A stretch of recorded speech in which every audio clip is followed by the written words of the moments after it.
Sir जो CPR technique होती है, जो सीपीआर है, इससे सर मरीज की जान कैसे बचाई जा सकती है?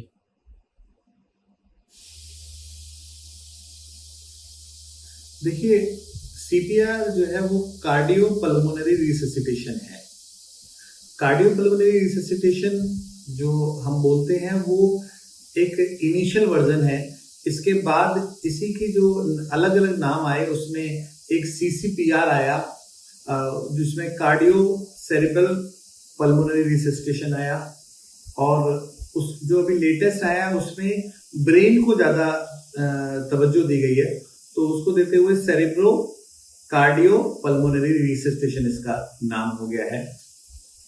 एक्चुअली क्या होता है, जब कोई भी कार्डिक पेशेंट है या किसी भी वजह से कोई भी कार्डिक अरेस्ट होता है पब्लिक प्लेस पे या किसी भी प्लेस पे, तो उस टाइम पे हमारे पास 3 मिनट्स होते हैं ब्रेन को लाइव रखने के लिए, क्योंकि सर्कुलेशन तो रुक चुका है, ब्रेन सर्कुलेशन।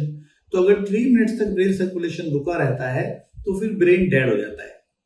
तो उसके लिए हमें चेस्ट कंप्रेशंस उनको शुरू करने होते हैं, ताकि हम लोग पंपिंग कर सकें और पंप करके हार्ट का जो कार्डिक आउटपुट है उसको मेंटेन करते हुए पूरी बॉडी के सर्कुलेशन को जितना पहले था उतना तो नहीं कर सकते, लेकिन हाँ 70-80% भी हम लोग चेस्ट कंप्रेशन से दे देते हैं।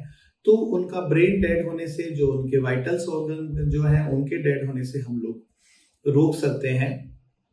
जनरली इसको ये दो कैटेगरी में डिवाइड करते हैं। एक होता है BLS जिसको बोलते हैं बेसिक लाइफ सपोर्ट, एक होता है एडवांस लाइफ सपोर्ट ALS। जो BLS होता है वो जनरली जिस जगह पर कार्डिक अरेस्ट हुआ है वहां पे पैरामेडिक के साथ में या मेडिकल पर्सन के साथ में दिया जाता है, और उसके लिए ट्रेनिंग्स भी होती हैं बहुत सारी। और जो ALS होता है जिसे बोलते हैं एडवांस लाइफ सपोर्ट, वो हॉस्पिटल सेटिंग में दिया जाता है। जनरली जो बेसिक लाइफ सपोर्ट है उसमें हम लोग ये देखते हैं कि पेशेंट को पहले पूछते हैं, हे हाउ आर यू, कैसे हैं आप।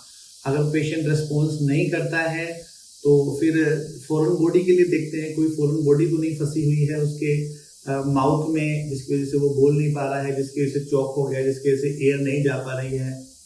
तो ये देखते हैं। फिर उसके बाद उसका पल्स देखते हैं कि उसकी पल्स आ रही है कि नहीं आ रही है। जैसे ही हमें कहीं ये कंफर्म हो जाता है कि पल्स नहीं आ रही है तो इमीडिएटली फिर हम CPCR शुरू कर देते हैं, जिसको सेरिब्रो कार्डियो पल्मोनरी रिससिटेशन बोलते हैं। और ये 100 पर मिनट किया जाता है, और इसमें हम लोग लगातार 30 सेट्स का एक राउंड करते हैं, 30 बार कंप्रेशन करते हैं। और उसके बाद अगर आप if you are a sole resuscitator, आप अकेले हैं, तो उसके साथ में 2 बार माउथ से भी उसको रेस्क्यू ब्रेथ देते हैं। और फिर उसके बाद 30 करते हैं, 30 बार चेस्ट कंप्रेशन करते हैं, फिर 2 बार उसको माउथ से करते हैं। और अगर आप if you are alone only और आपके पास कोई सपोर्ट नहीं है तो फिर आप ऐसा भी कर सकते हैं, सिर्फ चेस्ट कंप्रेशन देते रहिए और उसमें आप 100 chest compression per minute will be sufficient to restore the cerebral circulation as well as for the brain circulation and heart circulation। इसके लिए काफी होता है।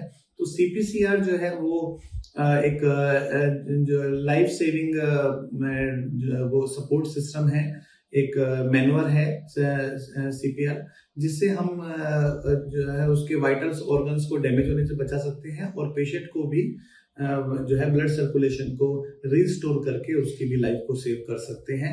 जब तक कि उसको फर्दर हेल्प ना आ जाए तब तक हम ये कर सकते हैं।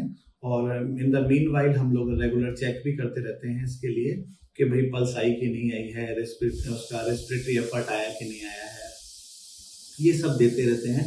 और हम लोग खुद चाहते हैं कि इसको हम बड़े स्तर पे CPR को हम लोग CPR पे काम करें, जो पैरामेडिक्स को, जनरल पब्लिक को भी हम बताएं, और इसके लिए हमारे ट्रेनिंग प्रोग्राम्स भी चलते रहते हैं। तो मैं सभी से बोलूंगा कि वो उसको भी अटेंड करें। तो दिस इज वेरी गुड। अगर आप कभी भी किसी की लाइफ बचा सकते हैं सोसाइटी में, पार्क में, पब्लिक में, तो it will be really good. Thank you. Thank you. CPR cardio pulmonary resuscitation एक ऐसी इमरजेंसी सिचुएशन में किया जाता है और एक लाइफ सेविंग प्रोसीजर है जिसमें रोगी का या तो हार्ट बीट करना बंद कर दे या फिर पल्स ना आए। इतना हार्ट बीट नहीं कर पा रहा है कि पल्स जनरेट कर सके, या फिर आपको लग सकता है कि सांस रुक गई किसी की। ऐसी इमरजेंसीज में, जैसे आपको कहीं किसी को इलेक्ट्रिक शॉक लगा या कोई पानी में डूब रहा है, तो ऐसी स्थितियों में हम लोग सीपीआर प्रोसीजर अपनाते हैं।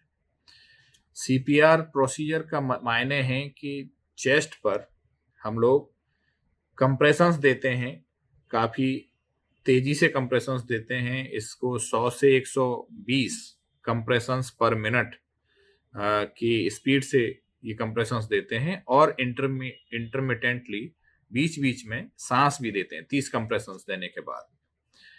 ऐसे प्रोसीजर को करने से पहले जो इमरजेंसी सिचुएशन है, ये 7 स्टेप प्रोसीजर होता है सीपीआर का। जैसे पहले तो आप इमरजेंसी कॉल करेंगे, इमरजेंसी नंबर्स को, इमरजेंसी एम्बुलेंस को या इमरजेंसी नंबर पे कॉल करने के बाद में जो सीन है, साइट जहाँ पे आपको ये प्रक्रिया अपनानी है, जहाँ इमरजेंसी हुई है, उसको एसेस करना है, सेफ्टी देखनी है सीन की कि सेफ है कि नहीं। अगर सेफ नहीं है तो रोगी को खींच करके सेफ्टी की तरफ ले लें और जो उसकी सांस है, पहले देखें कि सांस रुकी हुई तो नहीं है, तो उसको मुंह को खोलें। इसके बाद में उनकी जो सांस लेने की प्रक्रिया है, ब्रीदिंग, उसको चेक करें हाथ रख करके, या देखें कि सांस आ रही है कि नहीं आ रही है।